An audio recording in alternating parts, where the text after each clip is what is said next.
அன்பு நண்பர்கள் அனைவருக்கும் வணக்கம். வாழ்க வையகம், வாழ்க வளமுடன். எல்லா புகழும் ஆண்டாளுக்கே, நரசிம்மன் திருவடிகளே சரணம். ஸ்ரீமத்தே விஷ்ணு சித்தாரிய மனோநந்தன ஹெதவே நந்தநந்தன சுந்தரை கோதாய நித்தியமங்கலம்.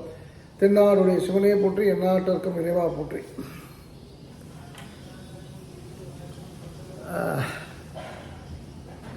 இது ஒரு அமானுஷமான விஷயம். இது ரொம்பலாம் பெருசாக பேசப்படலை. சட்டம்பி சுவாமிகள் அப்படின்னு ஒரு சுவாமிகளை பற்றி நீங்கள் கேள்விப்பட்டிருப்பீங்க. கேள்விப்படாதவங்க கூட சொல்கிறேன். அவர் வந்து ஒரு அமானுஷ ஒரு ஒரு ஆத்மா. விவேகானந்தருக்கே வந்து நிறைய விஷயங்களை சொல்லிக் கொடுத்தவர். அப்படிப்பட்டவர் வந்து ஒரு முறை ஒரு இடத்துக்கு சாப்பிட போகிறாரு. அவர் சாப்பிட கூப்பிட்றாங்க. சாப்பிட கூப்பிட்ட போது அவர் என்ன சொல்கிறாருன்னா, அவர் என் கூட என்னுடைய ஃபாலோயர்ஸ் டிசிபிள்ஸும் வருவாங்க அப்படின்னு சொன்னோடனே, எவ்வளோ பேர் அப்படின்னும்போது 100 பேர் வருவாங்க அப்படின்னு சொல்கிறாரு. அவர் வந்து சாப்பிட உட்காராரு. அப்போ 99 இலைகள் போடப்பட்டிருக்கு. அவருக்கு போக அங்கே யாருமே இல்லை. அவர் வந்து வந்தவர் சமைச்சிட்டாரு. இப்போ எல்லாத்துக்கும் 100 பேருக்கு சமைச்சாச்சு.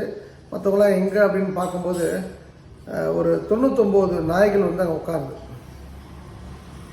அந்த இலையில் உட்கார்ந்துட்டு வழக்கத்திற்கு மாறாக அது ஒரு நேர்மையாக உட்கார்ந்து, அதாவது ஒரு நேர்கோட்டில் உட்காந்து ஒழுங்காக எல்லாத்தையும் சாப்பிட்டுட்டு இலையை எடுத்து வெளியில் போட்டுட்டு ஒரு இடத்துல போட்டுட்டு எல்லாமே மாயமாக போயிடுது.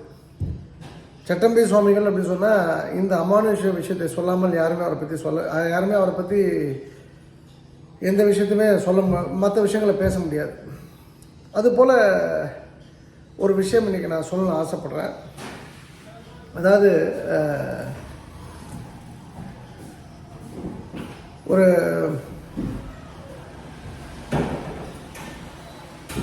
ஒரு என்ன இருக்கலாம், ஒரு 5வது 6வது நான் படிக்கும்போது, 5வது தான் நினைக்கிறேன், இஃப் ஐம் கரெக்ட். ஒரு பவனாசம் ஆற்றுக்கு பக்கத்தில் ஒரு அஸ்தி கிடைக்க போகிறோம். ஒருத்தரோட அஸ்தியை என்னை கூப்பிட்டு போகிறாங்க. ஒரு வயதான மனிதர் கூப்பிட்டு போகிறாரு. அந்த தண்ணியில் நான் அடிச்சுட்டு போய் இறக்க வேண்டியது. ஆனால் வந்து அந்த இடத்துல நான் காப்பாற்றப்படுறேன். இது உண்மையிலே நான் இது சில முறை சொல்லியிருக்கேன். இது நடந்த விஷயம். அன்றைக்கி தண்ணியில் அந்த அஸ்தியோடு நானும் போயிருந்தேன். அது காப்பாற்றப்பட்டது வந்து ஒரு பெரிய அமானுஷம். நம்பர் 2, திருச்செந்தூரில் வந்து எனக்கு மெமரி பவர் ஜாஸ்தி. இப்போ கூட ஒருத்தரை மீட் பண்ணுறேன். நேற்று எப்படி எல்லா விஷயத்தையும் ஞாபகம் வச்சுருக்கடா, நீ அது அன்றைக்கி நடந்து டேட்டோட ஞாபகம் வச்சுருக்கே அப்படின்னு சொல்லிட்டு ஒரு விஷயத்தை நண்பர் கூட சொன்னாங்க. இவ்வளோ மெமரி பவர் நானாக டெவலப் பண்ணிக்கிட்ட விஷயம். இது எதுவும் மாத்திரை மருந்து சாப்பிட்டல. அதுபோல் மெமரி பவர் இருக்கக்கூடிய எனக்கு திருச்செந்தூரில் நான் வந்து எங்கே வந்து பட்ட சாதம் எடுத்தேன், மடிப்பிச்சை எடுத்தேன்னு தெரியாது. இன்ஃபேக்ட் எனக்கு ரொம்ப வேண்டப்பட்ட ஒரு குழந்தை, ஒரு கை குழந்தை, ஒரு 2-2.25 வயசு குழந்தை. இப்போ அவங்க அம்மா நான் சொன்னேன்னு சொல்லிவிட்டு தினம் ஒரு 3-4 பேருக்கு உணவு கொடுக்குறாங்க. அந்த குழந்தை என்ன பண்ணுதுன்னா, அவங்க அப்பாவோட பைக்கில் போகுது. அவர் இறங்கி சாப்பாடு எடுக்கிறது. அந்த குழந்தை இறங்கி அங்கே 3 வயதான பெண்மணி உட்காந்துருக்காங்க. அங்கே போய் உட்காந்துருக்கு அந்த குழந்தை அந்த பெரியவங்களோட. இவர் கொடுத்துட்டு திரும்புறதுக்குள்ளே அந்த குழந்தைக்கு முன்னாடி பார்த்தா யாரோ 10 ரூபா பணம் போட்டு போயிருக்காங்க. அதாவது அது ரொம்ப அந்த குழந்தை ஆக்சுவலாக கொஞ்சம் தெய்வீகமாக இருக்கும். அந்த குழந்தை அது ஒரு மாதிரி ஸ்பிரிச்சுவலி கனெக்டடு என்னுடைய பார்வையில். அதுபோல் எனக்கு ஒரு 10 ரூபா போடப்பட்டது, ஒரு பட்ட சாதம் போடப்பட்டது. போட்டவர் முகம் வந்து ஞாபகம் இல்லை. ஆனால் வந்து ஜெஜாண்டிக்கான ஃபிகரு, சந்தனமும் விபூதியும் வந்து ஞாபகம் இருக்குது. எந்த இடம்ன்றது ஞாபகம் இல்லை. இதெல்லாம் வந்து ஒரு உண்மையான விஷயங்கள், லைஃப்பில் நடந்த விஷயங்கள். அதுக்கப்புறம் ஆண்டாள் கோயிலுக்கு போனது, அதுக்கப்புறம் பிள்ளையார்பட்டி போனது, திருப்பதி போனது அப்படின்னும்போது இந்த அமானுஷத்தில் இன்னொரு முக்கியமான விஷயம் என்னென்னா, தொழுதூருக்கு பக்கத்தில் Thozhudur Ramanatham, I am not very sure, இது 2 இடத்துல ஏதோ ஒரு இடத்துக்கு முன்னாடி Ramanatham, if I'm correct, Ramanatham முன்னாடி வந்து என்கிட்ட சண்டை போடுறாரு ஒருத்தர். நான் இங்கே தான் உட்காருவேன் அப்படின்னு சொல்லிட்டு. அவர் வந்து அந்த சீட்டுக்கு வந்து எதுவும் புக்கெலாம் பண்ணல. அப்புறம் டிரைவர் சொன்னார், சார் அவன் ரூல் சார் அப்பப்போ வந்து இப்படி தான் இந்த சீட்டில் உட்காருன்னு சொல்லுவான், நீங்கள் பின்னாடி 2 சீட் தள்ளி உட்காந்துங்க சார் அப்படின்னு சொல்கிறாரு. நீங்கள் அந்த பார்த்தீங்கன்னா அந்த இடத்துல அந்த ராமநாதத்துக்கு முன்னாடி அந்த ஏவிஆர்எம்இ பஸ் விபத்து நடக்குது. இவருக்கு மட்டும்தான் அடி, மூச்சு முகம் எல்லாம் செம்ம அடி. நான் நல்லா தூங்கிட்டு இருந்தேன்னு நினைக்கிறேன். எனக்கு வந்து திடீர்னு பார்த்தா எல்லாம் கண்ணாடியெல்லாம் உடஞ்சிருக்கு. அப்புறம் இறங்கி பார்த்தா நம்பாளுக்கு மட்டும் செம்ம அடி. என்னை உருன்னு பார்த்துட்டே இருந்தார். அந்த இடத்துல ஒரு அமானுஷம் நம்மளை காப்பாற்றுது. இதே போல் வந்து ஒரு நண்பர் 96 முடிஞ்சு இப்போ பிரச்சனைக்கு அப்புறம் 97 ஸ்டார்டிங்கில் ஒரு நண்பரை போய் சூளைமேட்டில் பார்க்க போகிறேன். அப்போ சொல்கிறாரு, என் ஃப்ரெண்டை பார்க்க போகிறேன். ஃப்ரெண்டுக்கு ஃப்ரெண்டு அவர். ஏன்னா இவ்வளோ நாலேஜபிளாக இருக்க, வேலை இல்லாமல் இருக்க, வா நீ சிங்கப்பூருக்கு வா. சிங்கப்பூருக்கு வந்து நான் என்ன பண்ணுறது, எப்படியா டிக்கெட் போட்டு வந்துடு, தங்கறதுக்கு சாப்பாடு நான் ஏற்பாடு பண்ணுறேன்.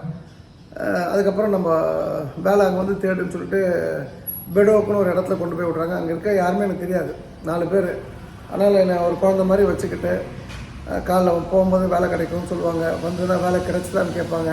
நல்லா சாப்பாடு போட்டு எந்த ஒரு குறையும் இல்லாமல் என்கிட்ட வந்து வீடை கூப்பிட்டு அந்த வேலைலாம் சொல்லாமல் ஒரு பிரதராக நடத்தின இடத்துல வந்து நான் இன்றைக்கி திரும்பி பார்க்குறேன். அந்த சிங்கப்பூர் அந்த 97 அந்த ட்ரிப்பை நான் எடுக்கலைன்னா இவ்வளோ தூரம் நான் வந்திருக்க மாட்டேன். அப்போது என்னை கூப்பிட்டு போனவர் பேர் வெங்கடாச்சலம். நான் வந்து கடைசியாக போனது திருப்பதி கோயில் போய்ட்டு தான் அந்த வெங்கடாச்சலத்தை மீட் பண்ணுறேன். நான் பார்க்க போன ஆள் பேர் ராமசாமி. வெங்கடாச்சலத்துக்கு எனக்கு சம்மந்தமே இல்லை. இன்றைக்கும் வெங்கடாச்சலம் கூட தொடர்பில் இருக்கார், கல்கட்டாவில் வேலை பார்த்துட்ருக்காரு.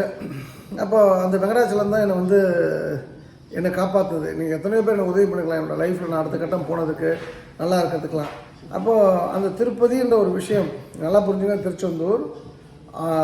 திருச்செந்தூர்லேருந்து ஸ்ரீவில்லிபுத்தூர் ஆண்டாள், அங்கேருந்து பிள்ளையார்பட்டி, அங்கேருந்து திருப்பதி. இது யாரோ ஒருத்தர் போக சொல்கிறாங்க. ஆண்டாள் கோயிலில் ஒருத்தர் பார்க்குறேன், அது வந்து ஐயங்கார் வைஷ்ணவ சமுதாயத்தை சேர்ந்தவங்க தான் பூஜை பண்ணுவாங்க. அங்கே பட்டை போட்டு ஒருத்தர் வந்து சொல்கிறாரு. இது வந்து நடந்த சம்பவம் இது. அப்போ ஆண்டாள் கோயிலேருந்து நீ தம்பியை பார்த்துட்டு அண்ணனை போய் பாரு, பிள்ளையார்பட்டி அப்படியே மாமாவையும் போய் பார்த்துரு அப்படின்னு சொல்லி அவர் சொன்னார். அதே போல் நடந்தது. அந்த வெங்கடாச்சலத்தை கும்பிட்டதுக்கு சில நாட்களில் வெங்கடாச்சலத்தை பார்க்குறேன். அதுக்கப்புறம் எனக்கு வந்து ஒரு பெரிய லைஃப் கிஃப்ட் கிடைக்குது. அப்போது நெட் நான் சொல்லக்கூடிய விஷயங்கள்லாம் இப்போ இந்த சட்டாம்பி சுவாமிகள் கதையில் நான் 100 பேரோட வருவேன், 100 பேருக்கு சாப்பாடு ரெடி பண்ணு அப்படின்னு ஒருத்தர்கிட்ட சொல்லும்போது அங்கே வந்த நாய்கள் அங்கே வந்து அதை சாப்பிட்டுட்டு இலையை எடுத்து தூக்கி போட்டுட்டு ஒரு சாதத்தை கூட சிந்தாமல் அது பண்ணது வந்து எப்படி ஒரு அமானுஷமோ, இது போல் என்னோடய வாழ்க்கையில் வந்து நூற்றுக்கணக்கான அமானுஷங்களை சொல்லலாம். நிறைய விஷயங்கள் இருக்குது. நான் சில விஷயங்கள் இது நடக்கும்னு நினச்சி நடந்ததும் உண்டு, நடக்காமல் போனதும் உண்டு. நடக்காமல் போனது வந்து காரணம்னு பார்த்திங்கன்னா அதை விட பெருசாக வந்து நம்மளை கடவுள் ப்ரிப்பேர் பண்ணியிருக்கான்னு நம்ம படிச்சிருக்கோம். அது போல் சம்பவங்களையும் நான் கடந்து வந்திருக்கேன். ஆனால் இது நினச்சது நடந்தது, நினச்சது நடக்கலைன்றதுக்கெலாம் அப்பாற்பட்டு எதிர்பாராத ஒரு விஷயத்தில் அந்த அந்த இடத்துல இப்போ நினச்சது நடந்ததுன்னா, நான் வைஷ்ணவி தேவி போனப்போ நானும் ராஜாத்தி அம்மானு ஒருத்தவங்க திருச்சியை சேர்ந்தவங்க, எங்கள் அம்மாவோட கொஞ்சம் வயசு கம்மி, எல்லாருமே போயிட்டாங்க அந்த ஹெலிகாப்டரில். 43வது டோக்கன் எங்களோடது. நாங்கள் வந்து ஹெலிகாப்டரில் ஏறதுக்கு எங்களை ஏற்றிட்டாங்க, ஒரு இடத்துல நிற்க வச்சுட்டாங்க. அதுக்கு அடுத்து ஒரு 2 அடி வச்சோன்னா ஹெலிகாப்டரில் ஏற வேண்டி தான். இப்போ ஹெலிகாப்டர் வந்து ரத்தம் ஆகிடுச்சுன்னா, மேகங்கள் வந்துச்சுன்னா நம்ம கதி என்ன அப்படின்னு நினச்சா, அதே போல் மேகங்கள் வந்து மறுபடியும் ஒரு 4 நேரம் குதிரையில் தான் போனோம். ஸோ அது நடந்தது 2 பேருக்குமே, எனக்கு அந்த அம்மாவுக்கு நடந்தது. ஸோ பாயிண்ட் என்னென்னா, நினச்சது நடக்கிறத பற்றி நான் பேசலை, அது அமானுஷம் அல்ல. ஒவ்வொருவருடைய வாழ்க்கையிலுமே இந்த அமானுஷம் என்பது வந்து நம்ம சிந்திக்கிறோமோ சிந்திக்கலையோ அது பாட்டு அதோடைய செயலை செஞ்சுட்டே இருக்கு. ஏன்னா இப்போது என்னை வந்து எல்லாம் கிண்டல் பண்ணுவாங்க. ஆனால் அதே ஒரு 4 படிக்கும்போது எங்கள் ஊர் அம்பாசமுத்திரம் பக்கத்தில் விகே பருண்ட ஒரு வீட்டில், ஒரு வாடகை வீட்டில் எங்கள் பாட்டிலாம் இருந்தபோது ஒரு முடுக்கில் தான் தூங்கிட்டு இருப்பாங்க எல்லாருமே. கூலாக இருக்கும் அப்படின்னு சொல்லிட்டு வெறிப்பு வச்சு எல்லாருமே நைட்டு ஏஞ்சி போயிட்டாங்க. அவன் ரூமில் போய் படுத்துறாங்க. நான் மட்டும் தனியாக தூங்குறேன். என் முதுகு யாராவது தட்டோன்னா நான் பயந்து போய் பார்க்குறேன், ஒருத்தனும் கிடையாது. அப்புறம் அலறி அடிச்சுட்டு வீட்டுக்குள்ளே போய் படுத்து தூங்கணும் தான். அன்றைக்கி ஃபுல்லாக தூக்கம் போச்சு. அதை நான் சொன்னேன்னா யாரும் நம்ப மாட்டாங்க. இன்றைக்கி அந்த சம்பவம் எனக்கு பசுமரத்தாணி போல் நினைவு இருக்கிறது. முதுகில் தட்டது உண்மை. இது ஏதோ கனவோ அதெல்லாம் ஒன்றும் கிடையாது. அது ஏன் வந்து அது அந்த விஷயம் அந்த இடத்துல நடந்தது அப்படின்னா, அந்த அமானுஷத்துக்கான கேள்விக்கு பதில் இல்லை. அப்போ நான் இங்கே உங்களுக்கு சொல்லக்கூடிய விஷயம் என்னென்னா, அமானுஷம் என்பது உங்கள் வாழ்க்கையில் நீங்கள் எதாவது கடந்து வந்திருக்கீங்களா?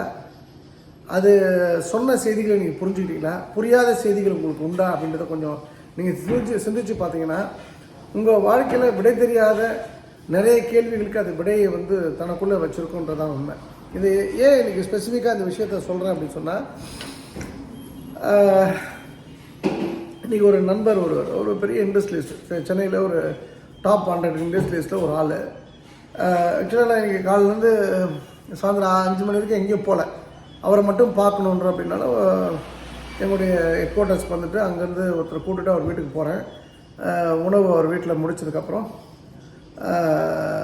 நான் ஒரு விஷயத்தை நான் யோசிக்கிறேன். 88, 89 காலகட்டத்தில் ஒரு மிகப்பெரிய ஸ்ட்ரைக் வந்து அண்ணாமலை யூனிவர்சிட்டி நடக்குது.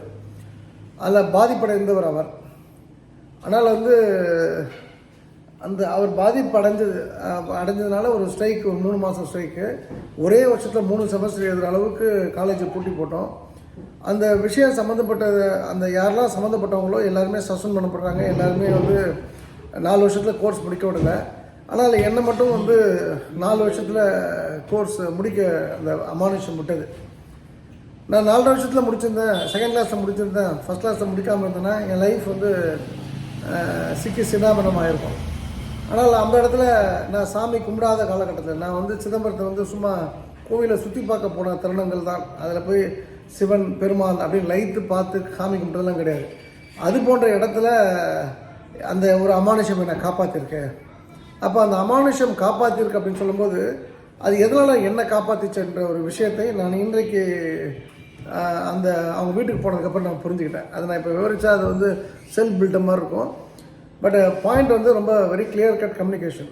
உங்கள் லைஃப்லேயும் இந்த அமானுஷங்கள் வந்து நிச்சயமாக எல்லாருமே கடந்து வந்திருப்பீங்க. நான் வந்து ரொம்ப லென்த்தியராக பேசினா இது வந்து எல்லா சம்பவங்களையும் நான் சொல்லி பேசினா தூக்கம் வந்துடும். அது சில சுவாரஸ்யங்களையும் உள்ளடக்கிய விஷயம் இருந்தாலும் நான் இதோடு முடிச்சுக்கிறேன். காரணம் என்னென்னா, நீங்கள் அது போல் அமானுஷங்கள் இருந்தால் நீங்கள் பதிவு போடணுன்னு இல்லை, நீங்கள் ரெக்கலெக்ட் பண்ணி பாருங்கள். அது கனெக்டாக இருந்ததுன்னா அது என்ன பாடம் சொல்லி கொடுத்ததுன்றதை பாருங்கள். கனெக்ட் ஆகலைன்னா அதுக்கான விடையை தேட முற்படுங்கள். எனக்கு எல்லா விடைகளும் எனக்கு தெரியும்னு சொல்ல மாட்டேன். நான் அந்த எப்படி நான் தட்டி ஒரு உருவம் எழுப்புனது, ஒரு உருவம் தட்டி கூப்பிட்டது அப்படின்றது அதுக்கான விடை எனக்கு இன்றைக்கும் புரியல. இது போல் சில விஷயங்கள் இருக்கலாம், உங்களுக்கு இது போல் சில விஷயங்கள் பதில் தெரியாமல் இருக்கலாம். அது தெரியும் போது தெரிஞ்சுக்கிட்டேன். இன்றைக்கி எனக்கு வந்து 88, 89 நடந்ததுக்கான பதில் இன்றைக்கி கிடைக்குது. 2025 30ஆம் தேதி ஜனவரி மாதம் கிடைக்குது. ஸோ பாயிண்ட் என்னென்னா, கிடைக்கும், ஆனால் லேட்டாக கிடைக்கும். கிடைச்சிடுச்சுன்னா அதை வந்து சரியாக ப்ராசஸ் பண்ணி அதுலேருந்து இன்புட் எடுத்து அந்த லீடு எடுத்து நீங்கள் உங்கள் லைஃப்பை டியூன் பண்ணிங்கன்னா, லைஃப் வந்து சீர்தூக்கி பார்த்தீங்கன்னா பெட்டர் ரிசல்ட்ஸு, பெட்டர் பெர்ஃபார்மன்ஸ் இந்த லைஃப் இருக்குன்றது என்னோடய தாழ்மையான கருத்து. நான் வந்து இதன் மூலமாக சொல்கிறது ஒரே விஷயந்தான். நமக்கு மேலே லட்சக்கணக்கான பேர் இருக்காங்க, கோடிக்கணக்கான பேர் இருக்காங்க. நம்ம தலைக்கணம் மட்டும் நமக்கு வேண்டாம். அதை மட்டும் காட்டி வச்சுட்டு நம்ம 10ஓடு 11 படுக்க போவோம், 10ஓடு 11 எழுந்திருப்போம். அது வந்து நான் சொல்கிறது வந்து ஒரு ஆன்மீக ரீதியாக நீங்கள் வந்து ஒரு போட்டின்னு வரும்போது 1000ல் ஒருவனா 1,00,000ல் ஒருவனா இருக்கணும். அதை வந்து இதோட கம்பைன் பண்ணாதீங்க. நீங்கள் வந்து ஒன்றும் கிடையாது. ஒருத்தன் திட்டுறானா, சரிப்பா நான் மன்னிச்சுக்க, தெரியாமல் பண்ணிட்டேன்னா முடிஞ்சு போச்சு.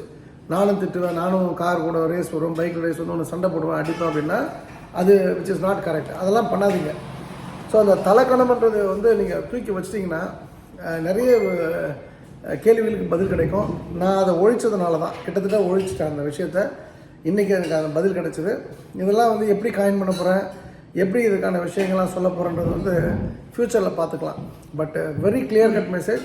உங்களை கொஞ்சம் இந்த அமானுஷம் சம்மந்தமான விஷயங்களை கொஞ்சம் சீர்தூக்கி பாருங்கள்.